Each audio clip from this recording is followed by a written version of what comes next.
Muy buenas tardes y bienvenidos al Real Club Náutico de Tenerife, que hoy inaugura lo que llamamos la Semana de la Gesta del 25 de julio, que por segundo año se celebra, se recrea aquí en la bahía de Santa Cruz y donde este año tiene un significado especial porque bueno, hemos aprendido de algunas cosas que entendíamos que eran necesarias y este año se van a incorporar sorpresas que yo invito a los que están aquí y a otros muchos que se acerquen porque va a ser sin duda un espectáculo muy bonito. Hoy en esta inauguración de la Semana de la Gesta, que por primera vez también va a ser retransmitida por streaming y a partir de ahora todos los actos culturales del Real Club Náutico vamos a poderlos transmitir para que las personas desde casa puedan verlo en directo o verlos más tarde, lo cual es no deja de ser un nuevo servicio para los socios. Hemos aprendido de la Real Sociedad Económica de Amigos del País, que lo viene haciendo desde hace muchos años y desde luego las cosas buenas hay que imitarlas y ponerlas en práctica. Yo solo pretendo hacer, como digo, darles la bienvenida y también hacer una pequeña presentación de las dos personas que a continuación van a hablar. Por supuesto, del conferenciante Agustín Guimerá, que es compañero de colegio, Tino, una persona a la que conozco desde hace muchos años, y Carlos Tavares de Nava, que no lo conozco hace tantos años porque él es mucho más joven que yo, pero una persona que, bueno, tanto Tino como Carlos son de estas cosas buenas que te suceden en la vida, el poder conocer a personas tan interesantes como ellos. Son personas, los dos, tienen muchas coincidencias, los dos son enamorados de la historia, los dos son personas que están preocupados por adquirir conocimientos, pero no solo para saber más, sino también para compartirlos con los demás. Son personas que perfectamente podían haber vivido o bien en el 1797 o también en el Renacimiento, y me puedo imaginar a Tino investigando los detalles de la Última Cena, para que luego el maestro Leonardo la pintara, y a Carlos, como ingeniero, pues trabajando en alguno de los proyectos del maestro Leonardo. Los dos son personas realmente interesantes, los dos forman parte de este programa de fomento a la cultura que el Club Náutico quiere poner en marcha, y a los dos les doy las gracias no solo por estar hoy aquí, sino por todo lo que viene a continuación. Ya todos ustedes, bienvenidos al club y disfrutemos de esta conferencia. Muchas gracias.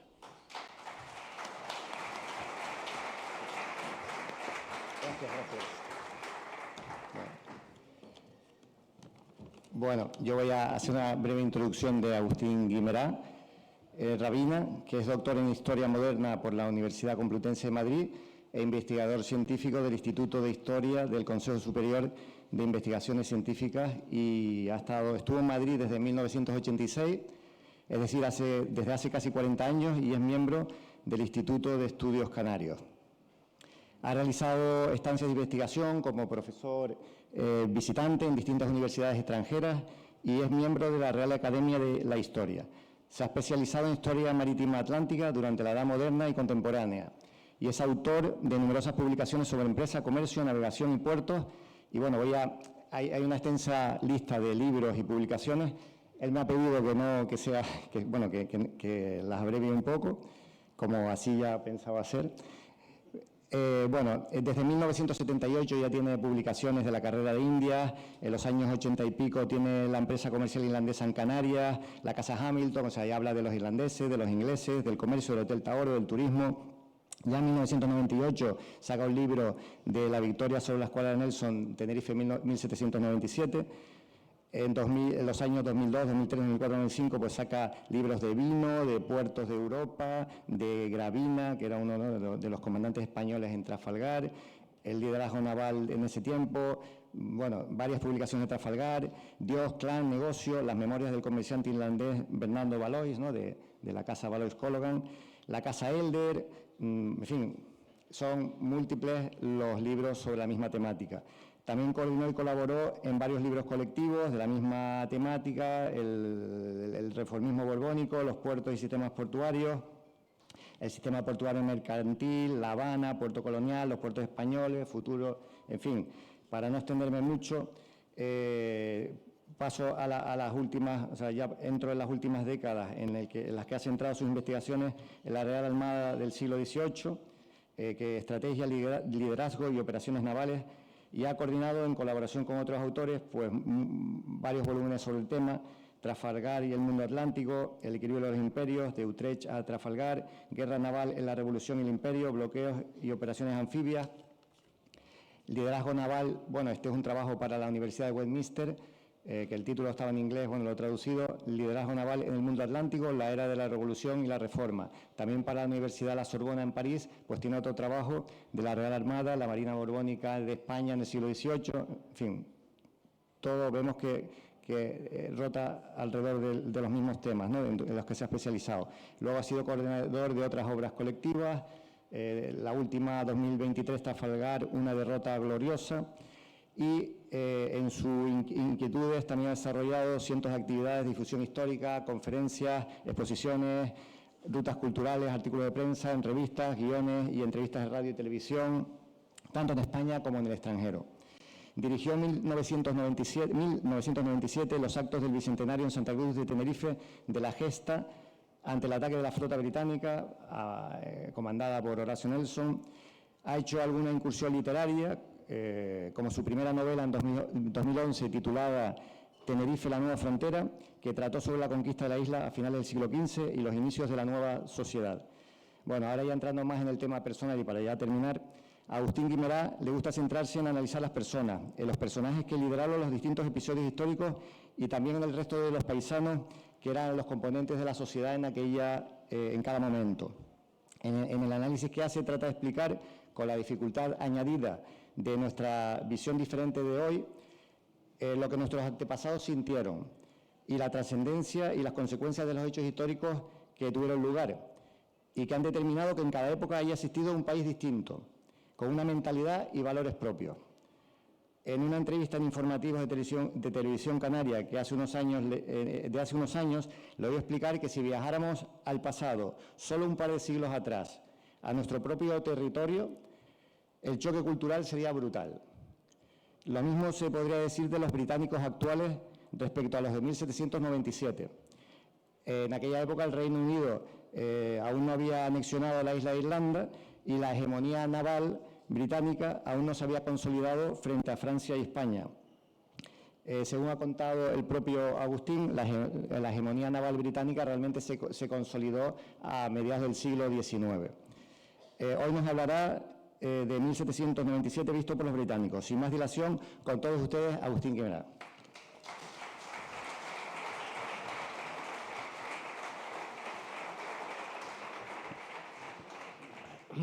Buenas tardes, gracias Andrés, gracias Carlos por vuestras palabras tan elogiosas.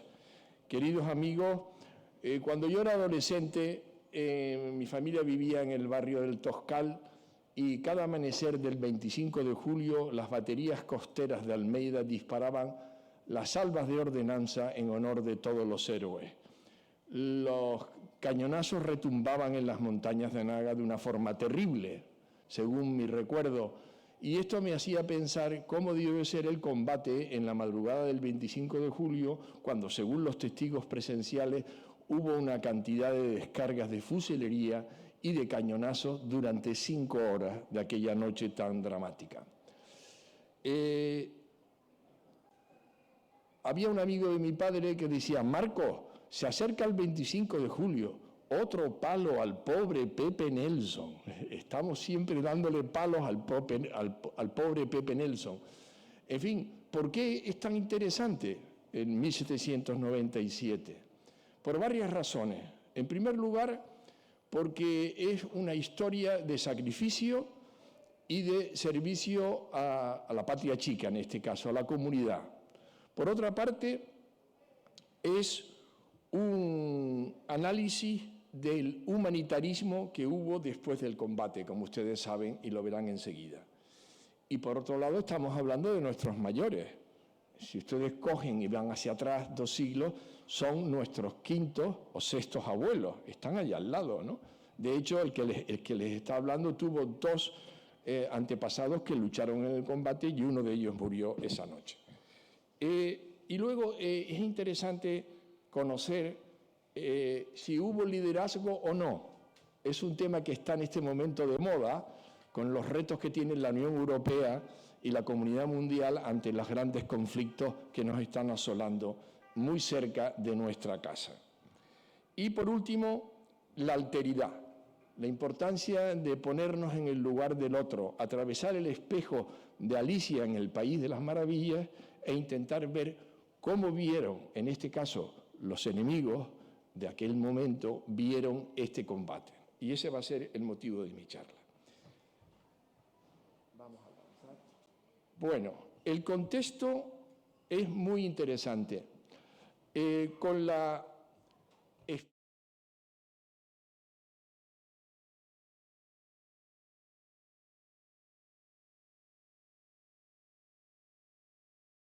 falta de bases de su Royal Navy, de su Marina, en este mar. Acabará pocos años más tarde con la conquista de Livorno, que era un puerto muy importante.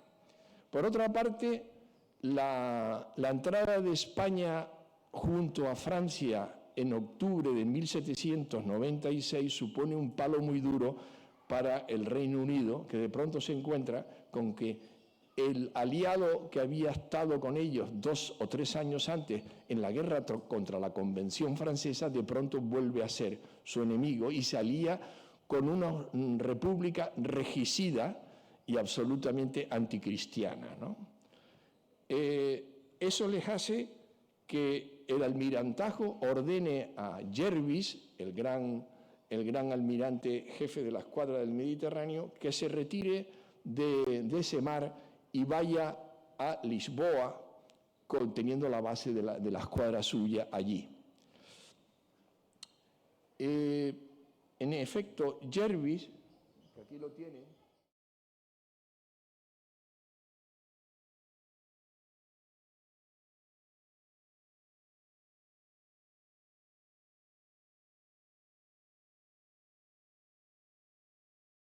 o un almirante más mayor, y era el primer lord del almirantazgo. Bueno, pues Jervis tenía 23 navíos. Esto es importante decirlo. La superioridad naval de la Royal Navy era incuestionable en 1797 frente a las marinas de Francia y España. Pero, sin embargo, todavía la presencia de 2 flotas de guerra de los aliados hispano-franceses eran un motivo de preocupación para el almirantazgo. Porque, como decía Carlos en la introducción, tienen ustedes que coger una goma de borrar y borrar todo lo que han escuchado sobre la Royal Navy. Es un mito.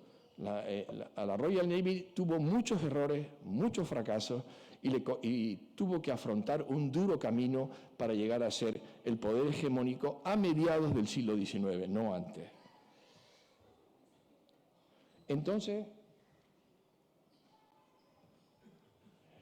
el Reino Unido necesitaba desesperadamente una victoria naval y tiene ocasión en la batalla del Cabo de San Vicente en febrero de 1797, poco antes del ataque a Santa Cruz, cuando la escuadra de Jervis, que en ese momento tenía exactamente 15 navíos, ataca a una escuadra española que andaba muy desorganizada, compuesta en ese momento, ese grupo, compuesto de 14 navíos nada más. Ustedes pueden ver ahí cómo... A ver si lo consigo con aquí con el mando. Imposible. Esto es imposible. Me dicen que podía hacerlo con el señalizador, pero nada. Ustedes ven los barcos de Jervis, los navíos de Jervis, cortando en dos, el color oscuro, cortando en dos a la escuadra española, aprovechando un hueco que habían dejado esa formación. Fue un verdadero desastre.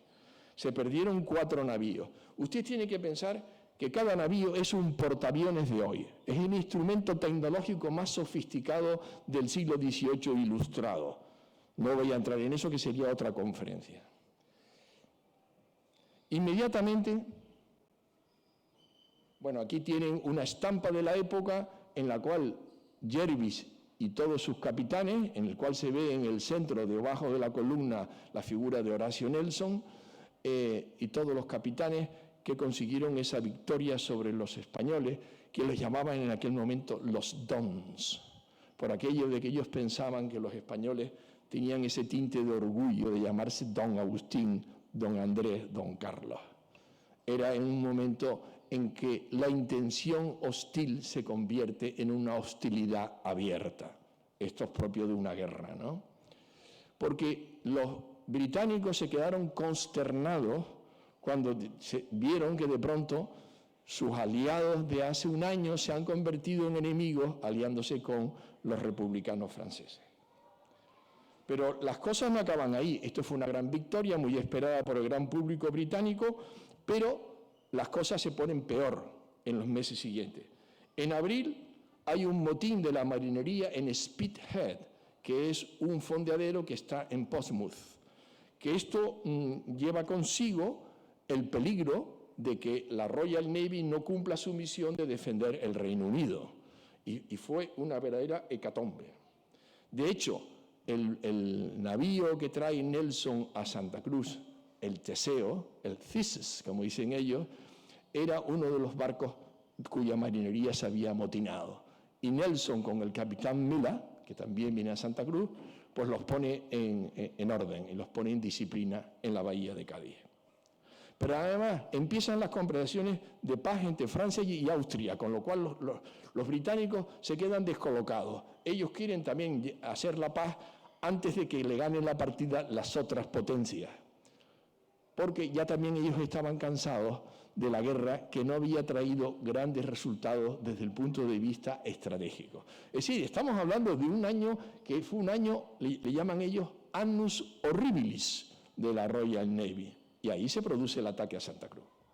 Bien, pero ahí no acaba la cosa. Conquistan Trinidad en febrero por un golpe de mano, pero el Puerto Rico se resiste en abril. Con lo cual, en ese momento, los ingleses no la tienen todas consigo.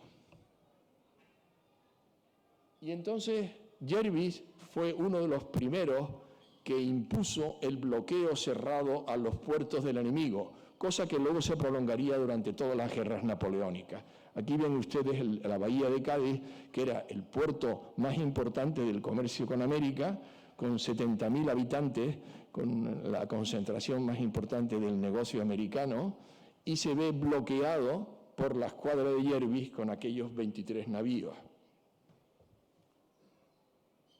Y Nelson se hace cargo de un escuadrón, lo que llamaríamos en español una división, que está cerca de tierra, de Inshore Squadron. Ahí lo ven, fondeado frente a Cádiz. Lo que está al fondo es la escuadra española, que está fondeada al abrigo de los cañones de Cádiz. Allí están varios buques que participarían en el ataque a Tenerife. Pero claro, tenían un gran oponente. Ahí vienen ustedes la imagen de Jarvis, como dicen ellos, de Jervis a la izquierda, ya como primer lord del almirantazgo, pero el de la derecha era un gran oponente, José de Mazarredo, teniente general, el mejor marino que hemos tenido en el siglo XVIII, mucho más que Blas de Lezo o el Marqués de la Victoria. Este hombre fue una persona que merece una gran biografía y quizás algún día os dé una charla sobre él, porque es mi héroe favorito. Bueno, este hombre, ante la debilidad en ese momento que está pasando la Marina Española, organiza una defensa de Cádiz muy bien hecha, con lo que llaman ellos fuerzas sutiles, lanchas, botes, bombardas, bergantines, pero sobre todo lanchas cañoneras, que eran terribles, porque además disparaban con bala roja, una bala que estaba incandescente y que podía afectar mucho a los buques de madera y a la posible polvorín de cada barco. Con eso, Jervis no puede acercarse demasiado a la bahía de Cádiz. Jervis está desesperado porque quiere combatir con Mazarredo y Mazarredo no le da el gusto de presentarle una victoria en bandeja de plata. Juega al ratón y al gato durante 2 años. Y Jervis, para intentar obligar a Mazarredo a salir a combatir, decide hacer un bombardeo de la ciudad. Es una de las primeras veces en la historia en que se produce un bombardeo. Y ahí hay que decir que los británicos, a lo largo del siglo XVIII, demostraron tener muchas veces actitudes de guerra sucia, guerra no honorable para el código de honor de la época, y lo veremos en el ataque a Santa Cruz.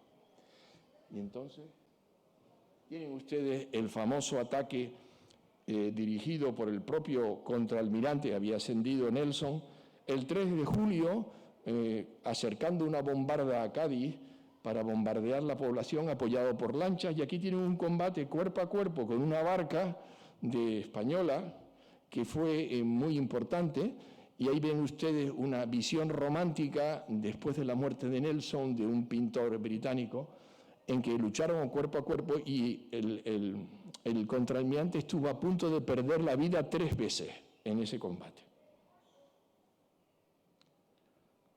En el fondo, esos bombardeos fracasan, se repiten en el 5 de julio y alguno más, y entonces Nelson escribe a su familia: deseamos buscar la gloria, el honor y el dinero. No se olviden que la actividad corsaria daba muchísimo dinero a un oficial, ¿no?, y a su tripulación. Y claro, aquí entra en escena Santa Cruz de Tenerife. Bueno, esto es interesante. Nelson era así en 1720, era un hombre joven. Incluso vean ustedes que tenía papada y el pelo era castaño. Con la terrible herida que sufrió en Santa Cruz es cuando el pelo se le volvió blanco. O sea, hay que situarse en la época, ¿no? Santa Cruz de Tenerife, población, unos 6.000 habitantes, sede de la Capitanía General, del Juzgado de Indias que controlaba el comercio con América, sede de los cónsules extranjeros y de la Real Hacienda, donde estaban los más importantes comerciantes a fines del siglo XVIII en competencia con el puerto de la Cruz, pero mucho más por tener la sede de estas instituciones. Claro, se producen 2 ataques corsarios en Santa Cruz en abril de 1790. En estos meses tan complejos que acabo de describir, roban de noche una fragata de la Real Compañía de Filipinas mediante lanchas que lo toman por sorpresa y pican los cables y se llevan la fragata delante mismo de la boca de los cañones de Santa Cruz. Y ese mismo mes, pocos días más tarde, una corbeta de guerra llamada la Moutin, francesa, también es capturada. Esto, con anterioridad a estos 2 ataques, Nelson se había enterado de que estaba aquí el virrey de México, fondeado con un buque en Santa Cruz, y que llevaba caudales, los famosos pesos de plata mexicanos, en su nave. Y quería convencer a Jervis de hacer un ataque corsario para capturar ese barco y al virrey. Jervis no estaba muy convencido. Incluso le propone diferentes cosas Nelson a Jervis. Por ejemplo, la tropa de infantería que salió de Elba, que son 6.800 hombres, démelos usted para ocupar la ciudad con comodidad. Si no pueden ser... 3.700. Si no pueden ser, pues deme usted 600 infantes de marina que están en la escuadra, más otros 1.000 de tropa. Yo creo que puedo hacerlo bastante bien. Pero claro, hasta que no se produce la captura de estas dos naves que acabo de decir es cuando Jervis se anima a dar el permiso. Y aquí viene una cosa que podemos hablar en el turno de preguntas, porque voy a dar un turno de preguntas, porque me parece a mí que un monólogo no está bien. Yo no estoy de acuerdo con otros autores de que el objetivo fuera la invasión de Tenerife. Fue la típica actividad corsaria, con todo lo que lleva eso consigo. Las fuerzas en presencia. Gran Bretaña solamente dedicó 900 hombres más oficiales, 250 infantes de marina, 700 marineros de los propios navíos. Estamos hablando de 4 navíos, 3 fragatas, un cúter, que es un buque de correo, una balandra muy ligera, y una bombarda con los morteros para bombardear con tiro curvo la población. Frente al bando isleño, que en realidad de los 1.282 personas de tropa, solamente había tropas regulares, unos 400, del batallón de infantería de Canarias, algunos milicianos agregados y el regimiento o la sección de cazadores. Harían falta 6.000 hombres para defender todo este perímetro costero desde el castillo de San Juan al castillo de Paso Alto. Aquí tienen ustedes una imagen en la cual se puede ver en el lado sur el castillo de San Juan, en el centro del muelle con el castillo de San Cristóbal y a la derecha, en el risco de la altura, al pie del risco de la altura, el castillo de Paso Alto, que en aquel momento era la fortaleza más potente, con más artillería. Pero no había fusiles para todos, había solamente 500 armas de fuego. Y había mucha gente que llevaba solamente rosaderas, que como saben ustedes es un palo muy largo con la famosa podona que se usaban los campesinos. Los pertrechos eran insuficientes. En fin, es admirable que con estos medios la resistencia isleña fuera tan tenaz que permitieran la victoria. Y ahora, aquí tienen ustedes a Bowen, el capitán Richard Bowen, cuyos restos reposan para siempre en el fondo del mar. Murió en el ataque al muelle de Santa Cruz, un hombre muy valiente, que fue el que instigó a Nelson a atacar decididamente a Santa Cruz. Pero aquí tienen a todos los capitanes. Los capitanes eran 4 los de arriba de navío y los 3 de fragata. Luego hablaremos de ellos si hay tiempo, pero lo que sí me interesaba era decir que todos eran más jóvenes que Nelson, salvo Troubridge, que es el primero de la izquierda, que era coetáneo del mismo año, y el capitán Oldfield, que era del regimiento de Royal Marines, de Infantería de Marina, como este señor que tiene ese uniforme tan bonito, esa es la Infantería de Marina, que le llevaba 2 años a Nelson. 2 de ellos habían luchado con él en el sitio de Tolón contra los franceses republicanos. 2 de ellos también habían luchado en Córcega, tomando 2 grandes poblaciones, Calví y Bastia. 2 habían luchado en el Cabo de San Vicente, que ya hemos mencionado. 2 habían participado en el bombardeo de Cádiz y en la lucha contra las lanchas que habíamos mencionado.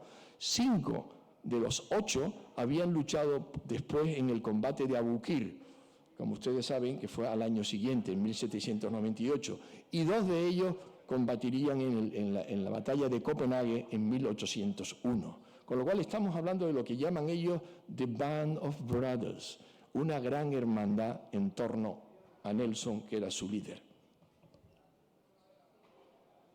Elizabeth Fremantle, esta era la mujer de uno de los capitanes de fragata, Thomas Fremantle, era una mujer con una gran cultura, dominaba 4 idiomas, entre ellos alemán, italiano, francés e inglés.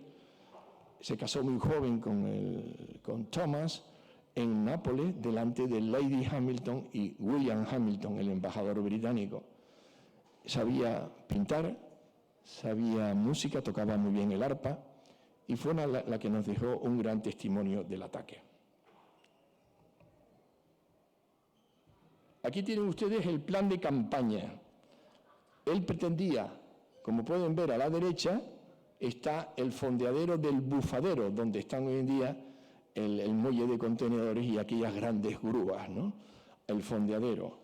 Ahí pensaba, con las 3 fragatas que se ven pintaditas ahí, traer a las lanchas de noche y hacer un asalto antes de que luciera el día al castillo de Paso Alto, que lo ven dibujado justo al lado de las fragatas, ¿no?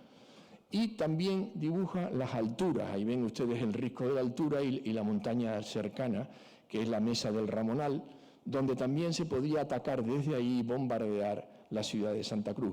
Esto ya lo había hecho con mucho éxito en Bastia y en Calví. Y luego, ahí vean ustedes el muelle con la fortaleza principal, que es el castillo de San Cristóbal, donde estaba Gutiérrez, y a la izquierda el castillo de San Juan. Pero amigos, la aproximación de la noche del 21 de julio fue un verdadero desastre. Las 3 fragatas remolcaban a 29 lanchas enormes, son lanchas de gran tamaño, amarradas unas con otras con cabos, pero de pronto se dieron cuenta de que era mucho más la distancia de lo que habían pensado. Toda la costa de Anaga, con el oleaje, con los vientos terrales que van de la noche, de la tierra al mar, y las olas les impedía ir al ritmo que querían. Alguna bote naufragó, alguna lancha naufragó, tuvieron que parar, intentar ir al ritmo más lento, de manera que cuando llegaron a las 4:30 de la mañana a la altura de Paso Alto, ya la alarma le había dado una pescadora, que deberían hacer un monumento a la pescadora, porque fue la primera que dio el aviso, diciendo, ahí están los ingleses. Estaban ya remando las lanchas en dirección al castillo que tenemos al lado de Paso Alto. Doblan las campanas y disparan los cañonazos y se dan cuenta los británicos de que ya el factor sorpresa ha desaparecido. Y vuelven a sus barcos y hablan con Nelson a las 6 de la mañana y deciden atacar la parte alta de las montañas para atacar por detrás a Paso Alto, tal y como habían pensado en el plan de campaña. Pero amigos, no contaban con las montañas de Anaga. Vean ustedes ahí una figura a la derecha, perdón que el puntero no me sirve para esta presentación en PowerPoint. Ahí están las fragatas y las lanchas. Vean ustedes el castillo de Paso Alto justo debajo del risco de la altura y todas las montañas alrededor. Estamos hablando de un verdadero laberinto rocoso accidentado. Y aquí la tienen, la Mesa del Ramonal. Yo calculo, tengo que buscar a un arquitecto que me ayude, calculo que debe tener 300 metros de altura. Ahí subieron los británicos. Le preguntaba al capitán Oldfield, que está aquí con nosotros, le preguntaba, ¿esa tela que ustedes llevan, de qué paño es? Es de lana.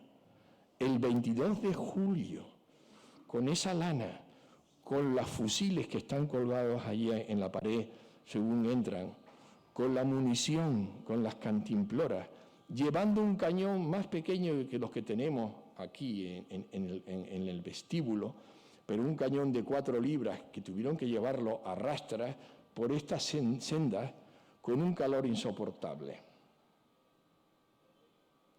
Llegaron arriba agotados. Incluso Trubridge, que era el que mandaba la tropa, cayó al suelo casi desmayado y pensaron que había muerto. El sol implacable, la falta de agua. Bajan al barranco de Valle Seco y encuentran un agua en malas condiciones que se ponen todos muy malos los que van.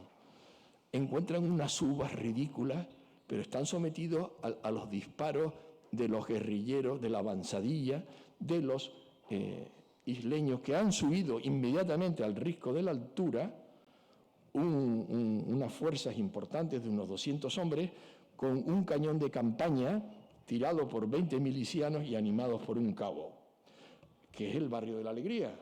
Estamos hablando de esa pendiente. Amigos, esto no es moco de pavo.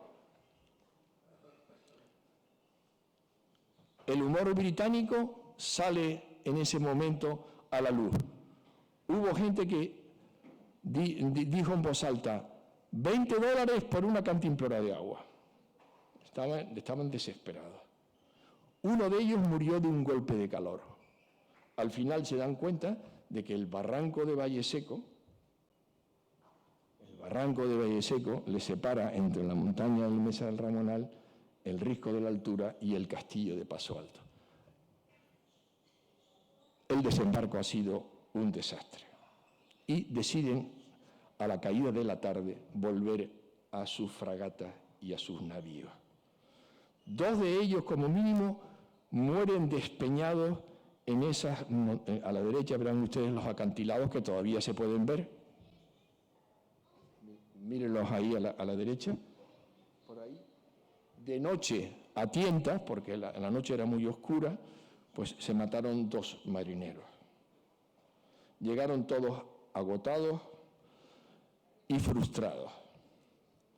Y aquí viene un error grande de inteligencia naval y militar, que es la que lleva consigo la derrota de Nelson en Santa Cruz de Tenerife.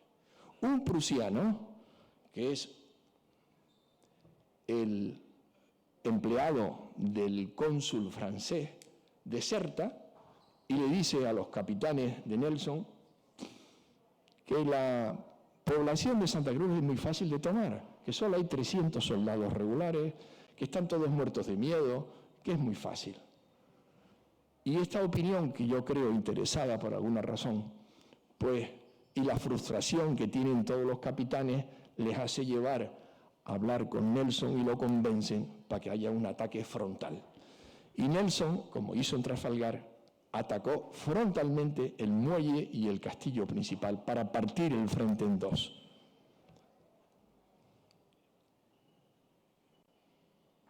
Pero claro, no conocían las condiciones náutico-terrestres de esta bahía. Y despreciaron, y esto fue un acto de soberbia, y decía el famoso estratega chino del siglo V antes de Cristo, Sun Tzu, cuya lectura recomiendo a todos, no se puede menospreciar nunca al enemigo, es lo peor que puedes hacer. Hay que respetarlo siempre. Pues no quisieron darse cuenta de que las fuerzas isleñas estaban intactas, que su moral de combate estaba intacto y de que tenían una serie de fortalezas en todo ese sector, desde aquí, desde el Club Náutico, desde San Miguel y Paso Alto hasta el Castillo de San Juan, donde el fuego cruzado podía hacer muchísimo daño a las lanchas de desembarco. Bien. Claro, Nelson era un comandante inexperto. Era la primera vez que mandaba una división. Había hecho cosas muy valientes en su momento, pero esto era una operación que en aquel momento de su edad le superó a sí mismo, ¿no? Se preparan las lanchas con 700 hombres, más 180 en el cúter, la famosa balandra, que lleva cañones de campaña y munición, y 70 80 hombres en una barca que han capturado. Total, en torno a 1000 hombres de desembarco. Pero las lanchas van sobrecargadas, llevan unas escalas enormes para asaltar el castillo de San Cristóbal. Iban sobrecargadas. Navegan paralelo a la costa para que, llegado a la altura del muelle, hacer un ángulo de 180 grados y atacar directamente, para no ser visto. Fíjense ustedes, si estaban tan seguros del triunfo, que cenan con Betsy Fremantle y le dicen, no se preocupe, señora, Thomas, su marido, va a venir con nosotros y no le va a pasar nada. Esto va a ser un paseo militar. Y Nelson le escribe una carta a Jervis diciendo, mañana estará mi cabeza coronada con el laurel de la victoria o el ciprés de la muerte. Él sabía que se jugaba mucho, pero él era así. Era un hombre echado para adelante. Pero amigos, las corrientes adversas, que ya las había hecho pupa en Anaga, había corrientes adversas, dispersa los asaltantes en una costa de 500 metros, que es desde el muelle hasta el Barranco de Santos. Esos 500 metros, ese cuadrado, que en aquel momento era la población de Santa Cruz fundamentalmente, pues dispersa las divisiones de las lanchas por todo ese sector. La oscuridad es absoluta, sin walkie-talkie, sin reflectores, etcétera, etcétera, era tremendo. Las rocas, el oleaje, ustedes saben lo que son las rocas de la costa isleña, ¿no? Muchos botes se rompieron y muchos se ahogaron. Y iban tan sobrecargados algunos que volcó. Y que en aquel tiempo, como me decía el capitán Oldfield, me decía antes que con esa ropa te caes al agua y vas como un plomo al fondo del mar porque es lana y todos los pertrechos que llevas contigo. Para colmo, el Cutter Fox, la balandra que llevaba 180 hombres a bordo, por un disparo muy acertado de una de las fortalezas de este sector, entre San Miguel y el muelle de Santa Cruz, atraviesa por debajo del agua el cúter y el cúter se hunde en 3 minutos y se ahogan 100 personas. Fue terrible, entre ellos John Gibson, que era el teniente al mando del cúter. Pero lo más grave es que 15 lanchas, entre 300 y 400 hombres, incluyendo 100 infantes de marina, no pudieron entrar en desembarcar por el fuego y por la oscuridad y por estas corrientes adversas y el oleaje. Y quedaron en alta mar hasta el amanecer, con lo cual estamos hablando que no desembarcaron muchísimos como se pensaba. Ahora, rápidamente, bueno, aquí tienen un cañón, el cañón que subieron a la mesa del Ramonal. Este se encontró en una de las lanchas al día siguiente del ataque. Este es el muelle como era, el castillo, la entrada y la famosa Alameda, que todavía tenemos y que se ha reconstruido incluso la puerta principal, ¿no? Todo eso estuvo defendido por los isleños y ahí fue donde Nelson fue herido al intentar desembarcar en esa playa, que es la playa de Ruiz, la conocimos nosotros de niños, antes que hicieran el muelle de Ribera. Pues al intentar desembarcar en la playa, una metralla le destrozó el brazo derecho y tuvieron que amputárselo en su navío insignia, el Teseo. Y también fueron heridos otros 2 capitanes más, un montón de gente, porque Bowen toma posesión de la batería del muelle, esa batería que está más adentro, e intenta atacar al castillo, entrando por la puerta principal, por esa puerta, el rastrillo del muelle se llama, y la fusilería y la concentración es tan grande que muere en el acto, y también muere otro capitán, el teniente Thorpe, y también mueren muchísimos soldados y marineros.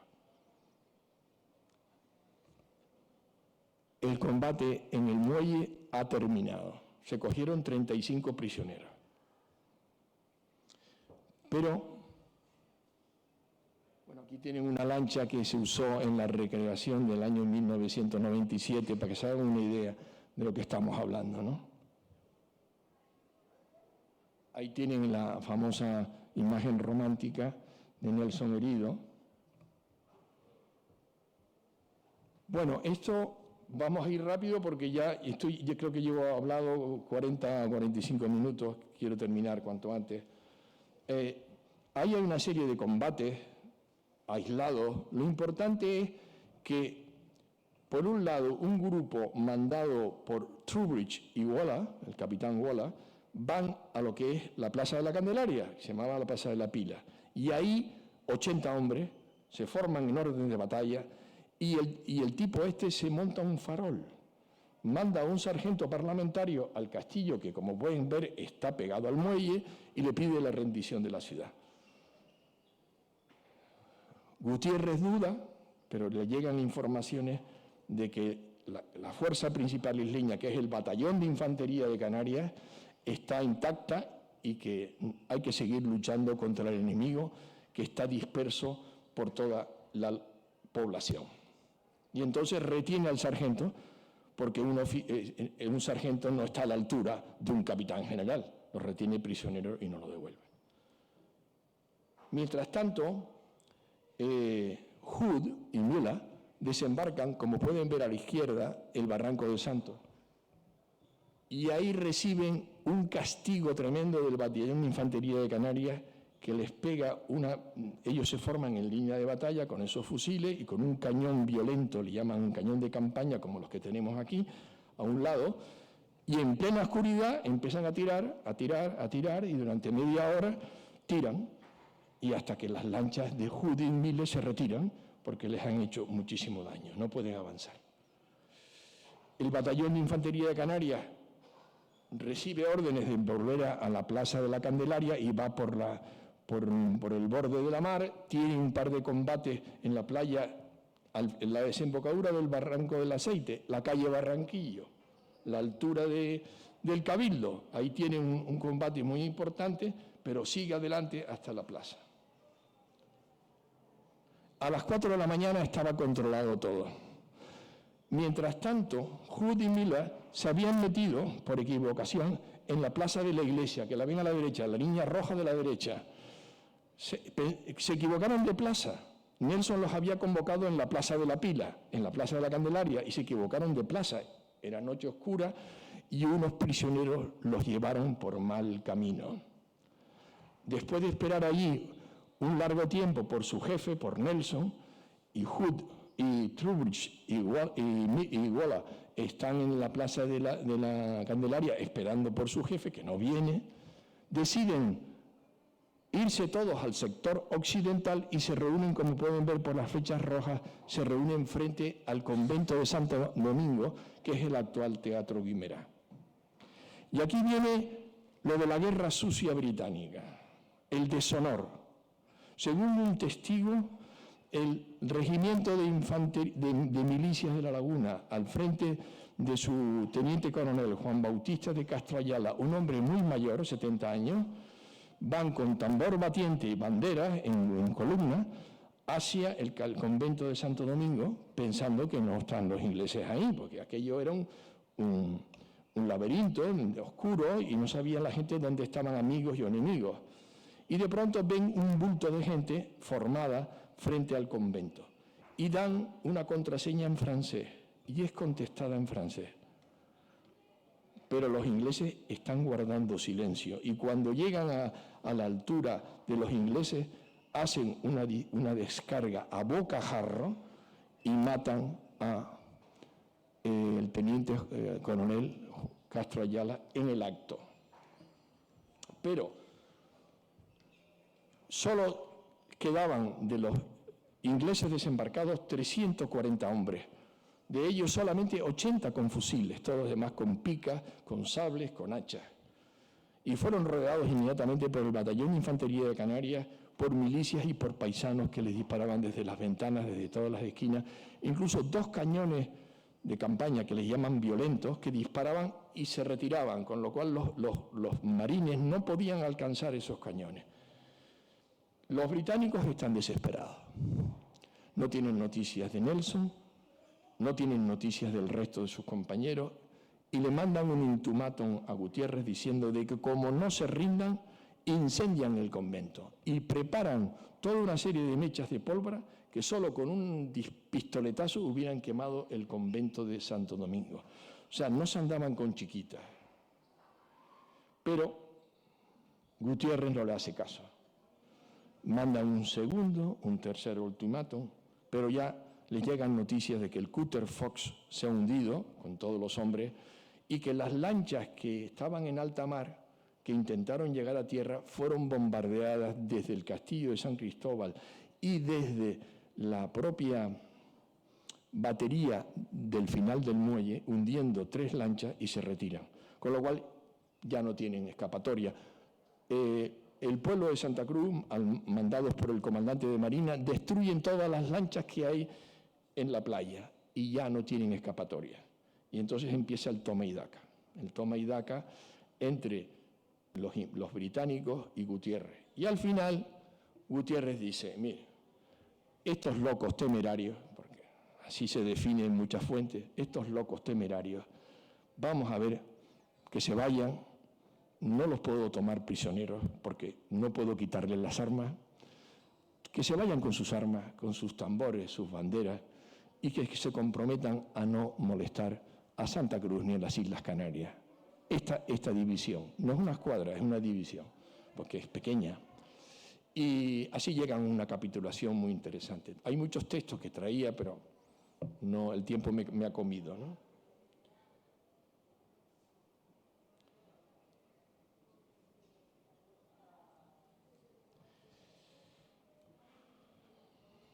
Y aquí viene una cosa interesante. El teniente coronel Guinter, que es el que manda el batallón de infantería de Canarias, hace un engaño. Coge y reúne en la Plaza de la Candelaria a todo Quisque, al batallón de infantería de Canarias, a los milicianos, a los paisanos con las rosaderas, a los cañones, todos los pone en un gran cuadrado que parece que son más. Reunió a 2000 hombres para que parecieran más. Y no desfilan por este cuadrado sino los marineros. Pero los infantes de marina, con los fusiles, desfilan por el lado de la mar, para que no se den cuenta del engaño. Y esto se refleja después en los informes de Nelson a Jervis. No, teníamos 8000 enemigos que nos rodeaban, teníamos no sé cuántos cañones que nos disparaban, hemos hecho lo que hemos podido para salvar el honor, pero eran fuerzas superiores. No era así. Gutiérrez lo estaba pasando mal, porque tenía nada más que 300 soldados regulares, los demás no eran paisanos que algunos de ellos desertaron de su puesto en aquellas horas de la madrugada. Con lo cual, a enemigo que huye, puente de plata.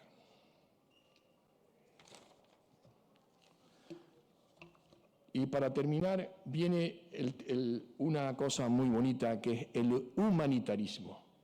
Estamos hablando del final de una guerra del antiguo régimen, una guerra de gabinete, un conflicto limitado, en donde no se persigue la destrucción del enemigo, sino ocupar una isla, ocupar una ciudad, hacer un tratado de paz más favorable, algunas garantías comerciales, frente a la guerra de aniquilación que ya estaban llevando a cabo los ingleses, como acabo de decir, y frente a la guerra total que llevará adelante Napoleón Bonaparte el resto de las guerras, hasta la batalla de Waterloo.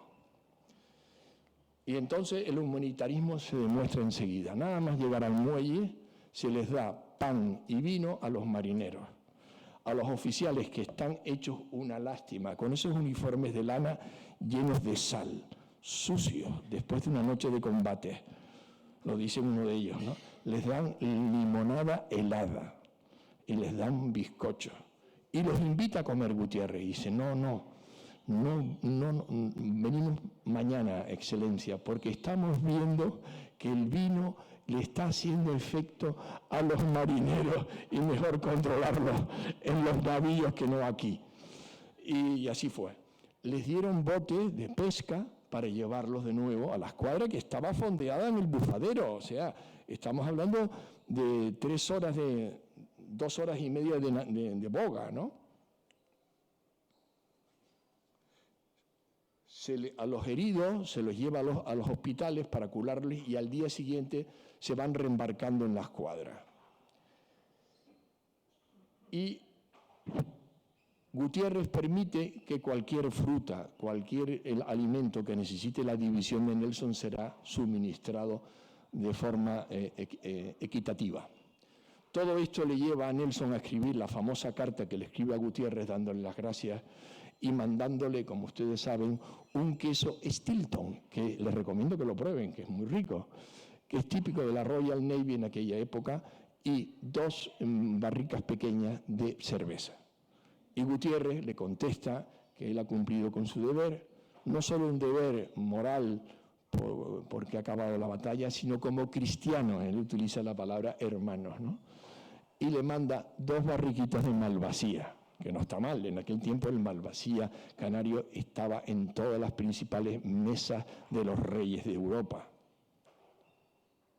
y a que no adivinan lo que nos intercambiamos en este salón en el año 1997, cuando vinieron los británicos, el famoso destructor, con capacidad de fuego para destruir esta ciudad en pocos minutos, que vino a hacer el homenaje a todos los héroes con los franceses en honor de la Moutin. Pues cerveza y queso Stilton a cambio de 2 barricas de Malvasía.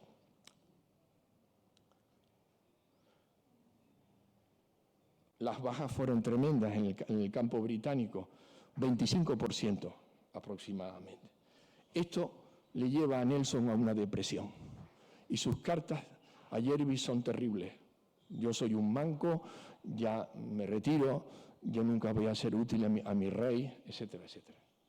Hay una carta de Collingwood, su gran amigo, su compañero en el combate de Trafalgar, que escribe a un amigo suyo en el Reino Unido y dice: Nelson se ha metido en una aventura tragicómica en Santa Cruz y además ha sido muy imprudente al hablar de esa manera delante de su jefe Jervis cuando regresó de Cádiz.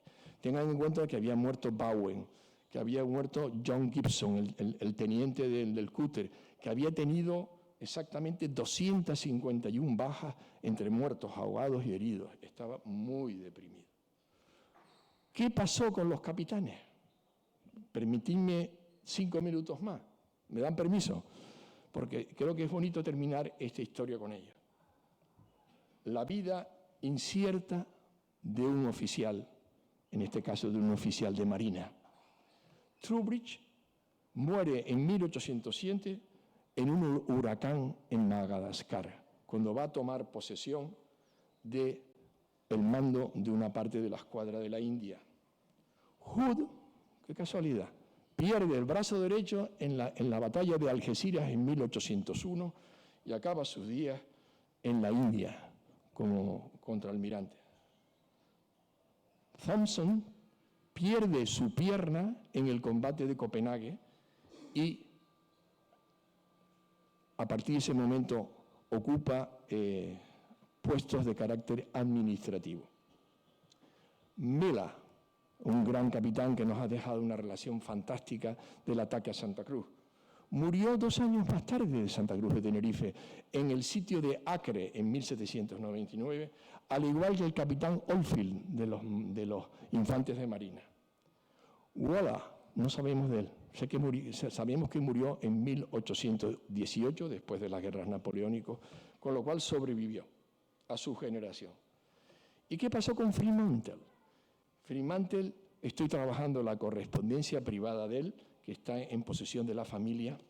Él luchó en el combate de Trafalgar, fue el que tomó posesión del Santísima Trinidad, el buque, el Escorial de los Mares, de 4 puentes, y antes de que se hundiera, aparte del sable del comandante del navío, se quedó con los ornamentos litúrgicos del navío Santísima Trinidad.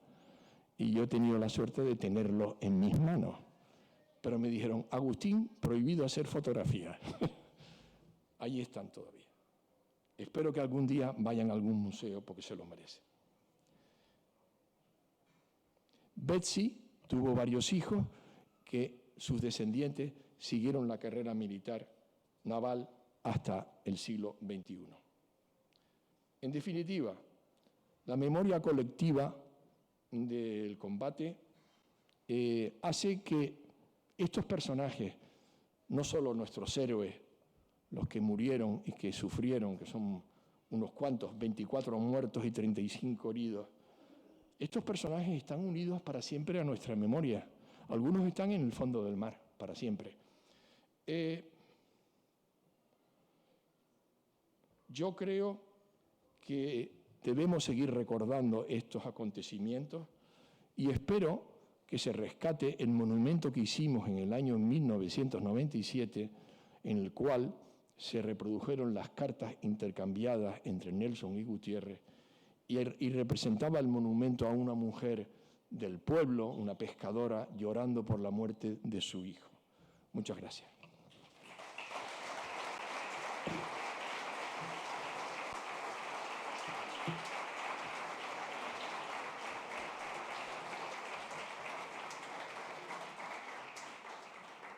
Bueno, estoy dispuesto a responder alguna pregunta. En un momento que tenemos por ahí ¿cómo se llama? Los micros estos inalámbricos. Bueno, debo agradecer la gran presencia del público, cosa que me da mucha alegría. Debo decirles que transmitan a sus amigos y familiares que se está grabando esto en streaming, qué palabra más fea, y que se puede ver a partir de dentro de 5 minutos, se podrá ver en casa con una cerveza o un vaso de vino. El enlace estará colgado en la página web del Club Náutico, ¿de acuerdo? Los que no han podido venir, que hay muchos que se han excusado, pero lo pueden ver con calma. Ya tenemos eso. Bueno, pues, adelante. A ver, ahí hay unas preguntas por aquel lado. Estoy pasando tanta calor como los británicos en la mesa del Ramonal. Querido primo, darte las gracias porque personas como tú son importantes en Tenerife, que hay muchos aquí doctos, que para seguir conociendo nuestras historias antepasadas. Yo te hago la siguiente pregunta. Esto se estudia en los archivos, se estudia en los libros, y yo pregunto, ¿qué culpa tiene Pérez Galdós en sus episodios nacionales que narra un ataque en Coruña y no narra para nada esta guerra que hubo aquí? Y entonces la historia ha sido tapada, no sé por qué, y hasta hace poco ya empieza a decir, bueno, pues Nelson perdió la guerra aquí, porque los ingleses no lo reconocieron. La culpa en España creo que lo tuvo Pérez Galdós, digo yo. Bueno, Pérez Galdós, hay una anécdota. Un periodista le hizo esto me lo contó mi padre, le hizo una entrevista al final de su vida. Este periodista era muy lanzado. Don Benito, ¿y usted por qué no, en vez de empezar los episodios nacionales por la batalla de Trafalgar, que la perdimos y fue un desastre, por qué no empezó por Tenerife? Y el tío callado, con esas gafas de sol porque tenía problemas de vista y fumando un pitillo. Ya sé por qué. Porque si usted lo llega a hacer, sus paisanos de Las Palmas lo tiran al mar.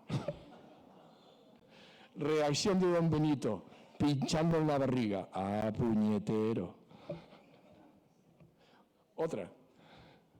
Aquí hay una señora que quiere preguntar. También por ahí, vale. Y por allí. Hola, te felicito, Tino. Yo quería, porque me sorprendió esa visión tuya, que dijiste que era muy particular y que no era compartida, de la corsario aplicado a nada menos que al almirante Nelson. Hablaste de las monedas de plata en el buque mexicano y demás, pero si podías dar algún argumento sobre esa particular visión. Muchas gracias. ¿Te estás refiriendo que es una actividad corsaria y pretendes saber algo más? Bueno, es que la gran pregunta es que hay gente que defiende que era una invasión de Tenerife. Y es el tema para otra conferencia, ¿no? En absoluto. ¿Qué puede hacer una división de 4 navíos y 3 fragatas con 300 infantes de marina y 600 marineros? Muy poco, muy poco.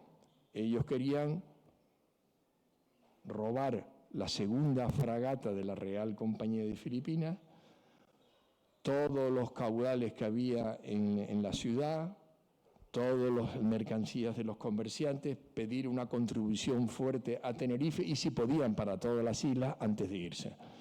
Era la típica acción corsaria. Esto no tiene nada que ver con Gibraltar o la toma de Menorca en 1781, que es un tema para hablarlo largo y tendido.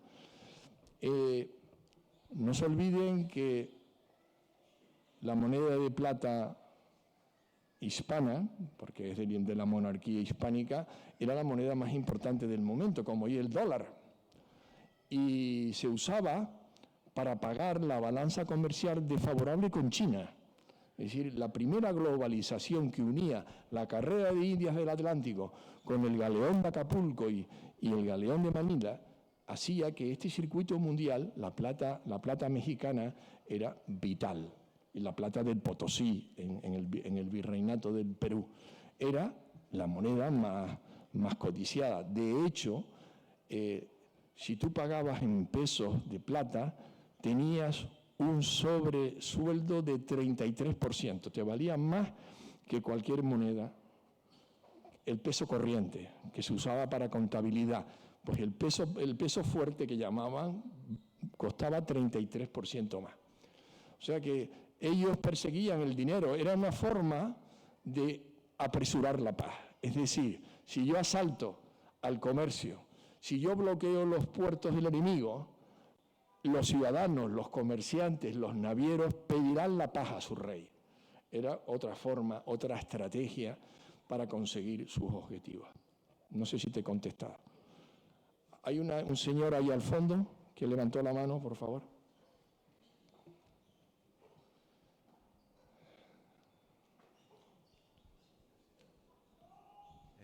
Felicitarte, Agustín, por la excelente charla.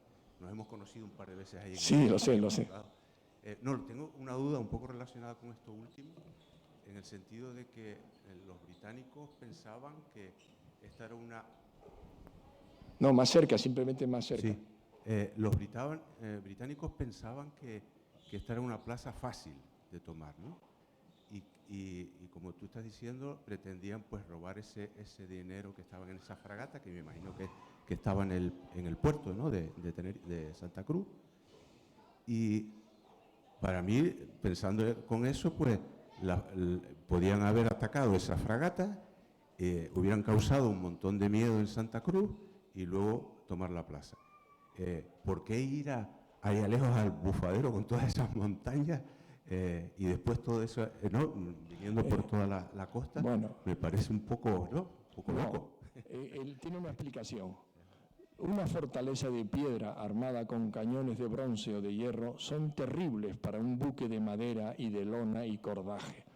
Imposible. De hecho, la división de Nelson,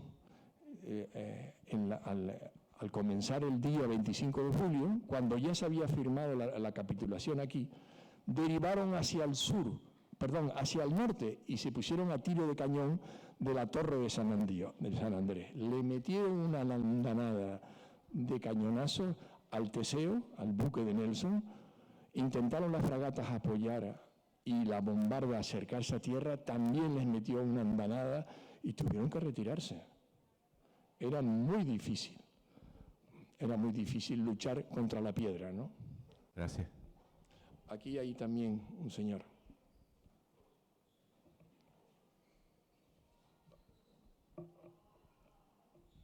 Hola, enhorabuena por tu conferencia.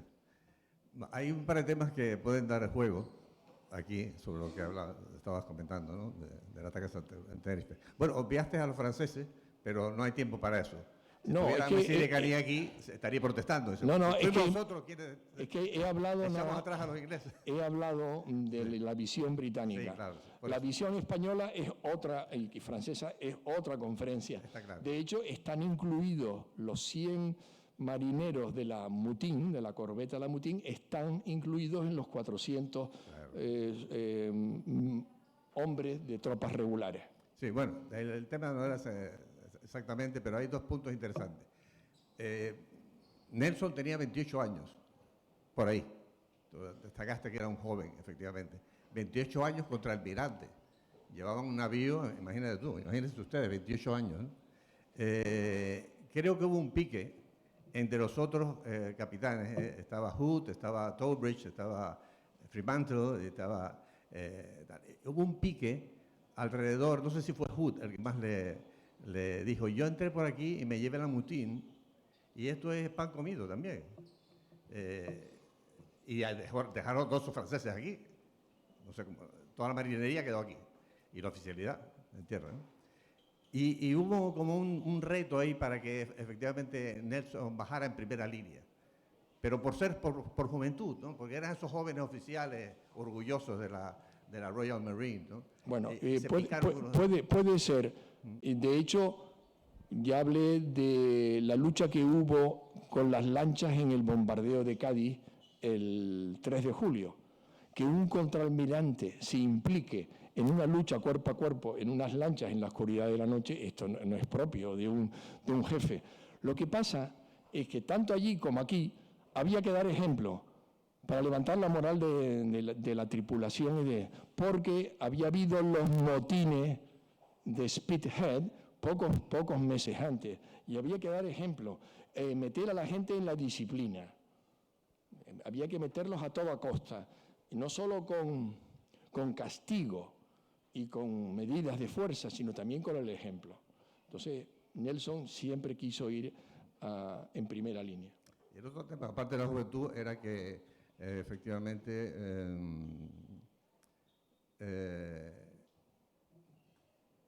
se me dio el baifo ahora mismo. Ah, sí, básicamente. Nada, se me dio el baifo. Vete pensándolo. No, bien, te digo, sí. Bien. ¿Algo más por ahí, señores? Aquí, Ricardo.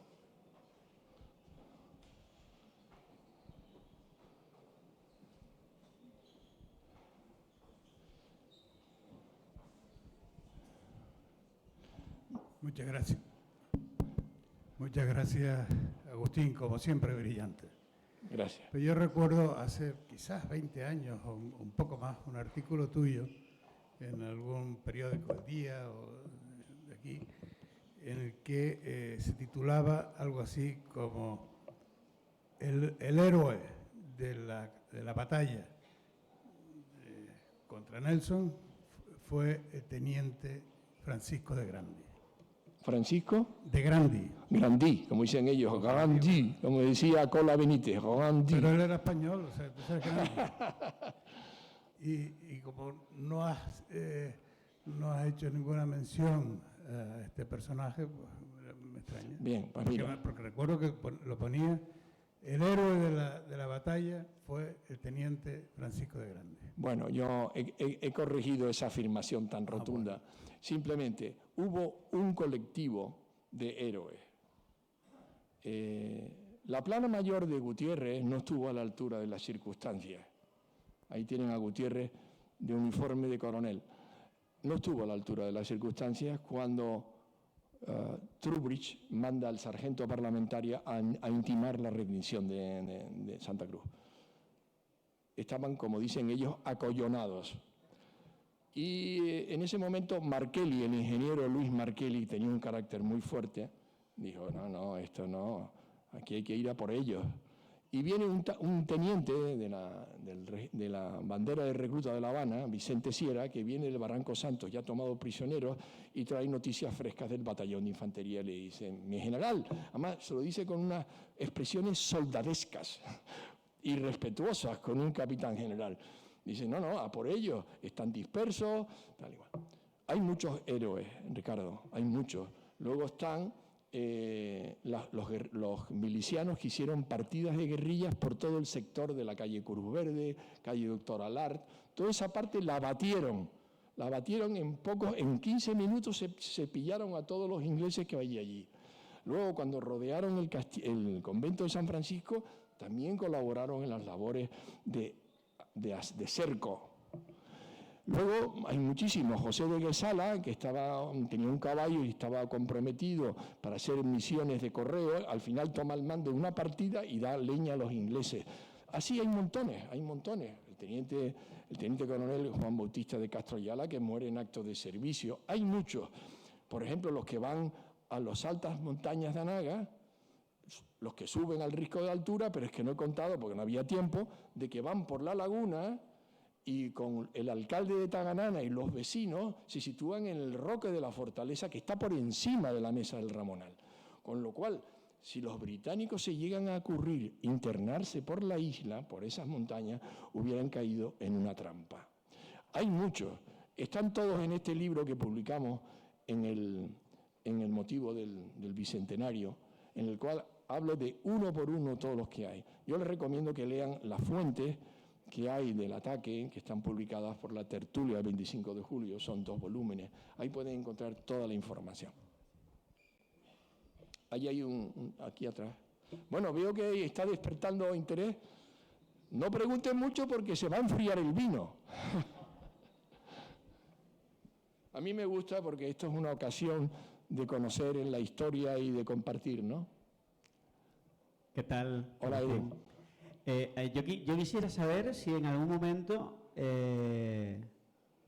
o sea, el Imperio Británico se disculpó, si pidieron perdón por lo que hicieron. Y lo otro sería si España en algún momento pidió también, o sea, penalizar o multar lo que se hizo, ¿no? Las guerras son las guerras. Allí la guerra era para una conquista territorial, para unas garantías comerciales, y allí no había ni perdón, ni disculpas, ni nada. Una vez se recibía el palo y otras veces los daba. Simplemente lo importante son los tratados de paz. En los tratados de paz es cuando ahí ya se llegan a acuerdos. Por ejemplo, durante la Guerra de Independencia de los Estados Unidos, que no lo sabe la gente, la Real Armada Española, como se llamaba, la Real Armada, un bonito nombre, con Bernardo de Galvez, el famoso mariscal de campo, gobernador de Luisiana, pues toma Mobile y Pensacola y la cuenca baja del Mississippi en poco más de 2 años, arrebatándoles el control de la Florida occidental a los británicos. Y luego, en el lado oriental, conquistan las Bahamas y cae San Agustín inmediatamente. Entonces ya la Florida, que había estado en manos de la corona durante 2 siglos y había caído en el tratado de 1763, vuelve a recuperarse en el tratado de 1783. Menorca cayó en manos británicas, como ustedes saben, durante la Guerra de Sucesión por la corona de España a principios del siglo XVIII. Se recuperó en 1781, aprovechando la debilidad de la Royal Navy durante la Guerra de Independencia de los Estados Unidos. Fue otra vez capturada por los ingleses en 1798, un año después de los acontecimientos de Tenerife, pero en la Paz de Amiens en 1802 vuelve otra vez a manos españolas hasta hoy. Es decir, lo importante es los tratados de paz. A ver. Gracias. Aquí. Como estamos ahí, aprovechamos con permiso estos 2 señores. Venga, adelante. ¿Qué tal? Buenas. Gracias por la exposición, porque la verdad que he conocido anécdotas curiosas que desconocía, y eso que he tratado de leer bastante sobre el acto, ¿no? Sobre el hecho de guerra que hubo en Santa Cruz. Como digo, ha comentado pues todo cómo se produjo, anécdotas, visión de los británicos, pero una duda que tengo que no sé si sabría comentar es cómo vendieron esa derrota a los ingleses, que son expertos en dar publicidad positiva y ver las cosas desde otro punto de vista para seguir estando por encima del enemigo. Si sabría decirme cómo trataron ellos esa derrota. Jervis lo aceptó y le dije a Nelson: los mortales no podemos gobernar la vida, el presente, no podemos gobernarlo. Pasemos página. Recupérese usted, Nelson, recupérese, que esperamos que preste buenos servicios a la corona en los años por venir, y así fue, Abukir, Copenhague y Trafalgar. Esto ha permanecido siempre en la mente y en la historia naval inglesa. Lo que pasa, claro, si hablamos de una visión de larga duración entre 1700 y 1814-15, pues claro, esto fue pues un acontecimiento, ¿no? Como en la derrota de Vernon en Cartagena de Indias en 1741, o las victorias que acabo de decir de Galvez en la Guerra de Independencia. Lo que no cabe duda es que hay que reescribir la historia de la Real Armada y la historia del Ejército, porque hubo muchísimas victorias y muchísimos actos de gran valía por parte de nuestras Fuerzas Armadas.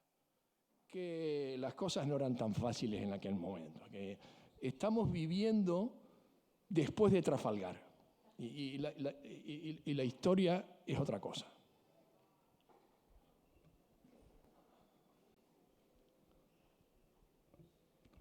Dos consideraciones y una pregunta. ¿Cuál fue el papel de las milicias de Garachico? Es una de ellas.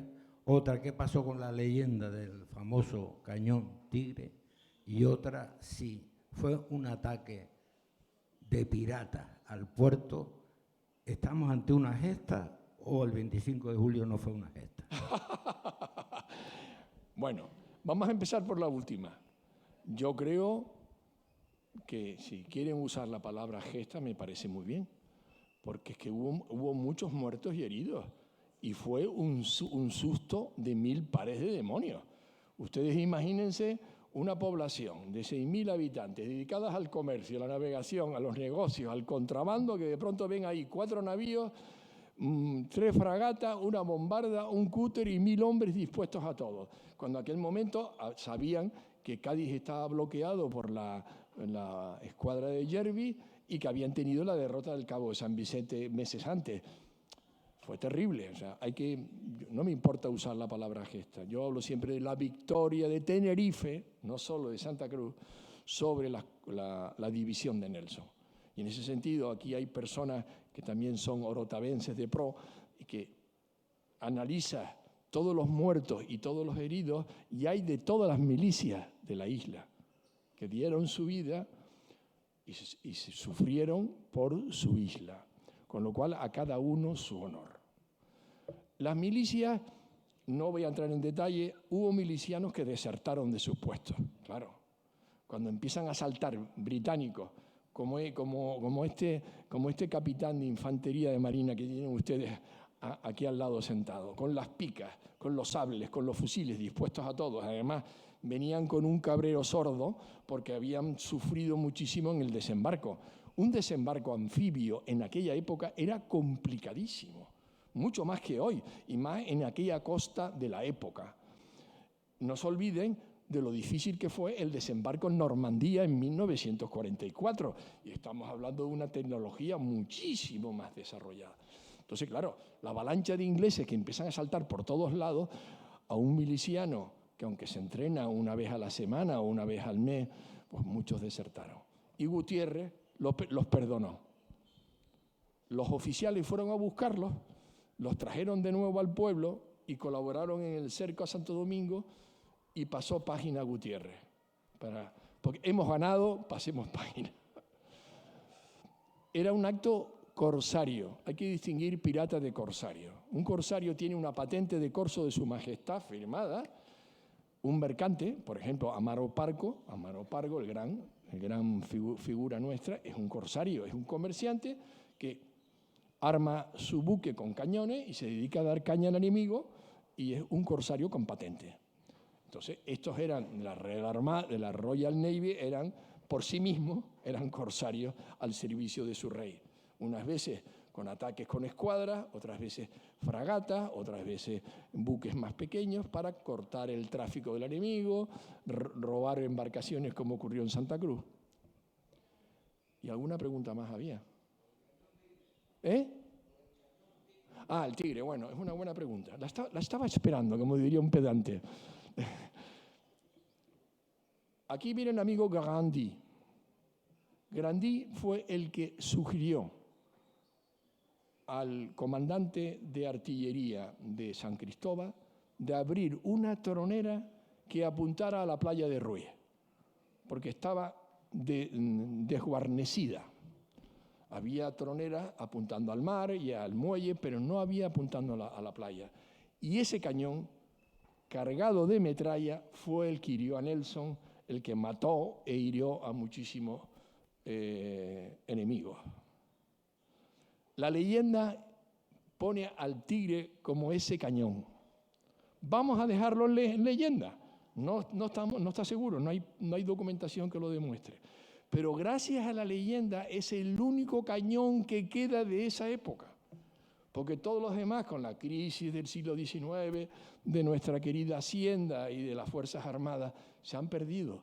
Esos cañones que están en Almeida son traídos de la península de otras fortificaciones, pero solo queda el Tigre de la época de Nelson. Si les parece bien, una pregunta más y lo dejamos porque no quiero abusar. ¿Había por ahí una pregunta por este sector? A ver, sí, bueno, más que una pregunta, una anécdota personal. En una ciudad al sur de Londres, se llama Brocester, estando pasando unos días allí, había un pequeño museo sobre Nelson. Y entré a verlo. Y por más que busqué, no había ninguna mención a la batalla de Tenerife. Ninguna. Le pregunté al guía, el responsable del museo, dice, no, batalla de Tenerife, no sé lo que es. Digo, ¿y dónde perdió Nelson el brazo? Digo, en Cádiz. Bueno, yo para terminar contaré una anécdota simpática y ya nos vamos a tomar el vino, hablando de vino. Álvarez Rijo, el famoso historiador del Puerto de la Cruz, hizo una entrevista a la gente superviviente del ataque. Y uno de los milicianos le contó lo siguiente. En esa noche oscura en que estaban las partidas británicas dispersas por la población, de pronto oyeron un grupo de milicianos unas voces inglesas hacia la mar. Se metieron por uno de aquellos callejones oscuros y encontraron a unos marineros que habían roto una bodega, habían roto los barriles y estaban borrachos como Cuba. Ellos pasaron de su jefe, pasaron de la guerra. Yo, después de que estoy mojado, que casi me ahogo en el mar, y yo me tomo el vino, el buen vino de Tenerife, y que les den. Muchas gracias.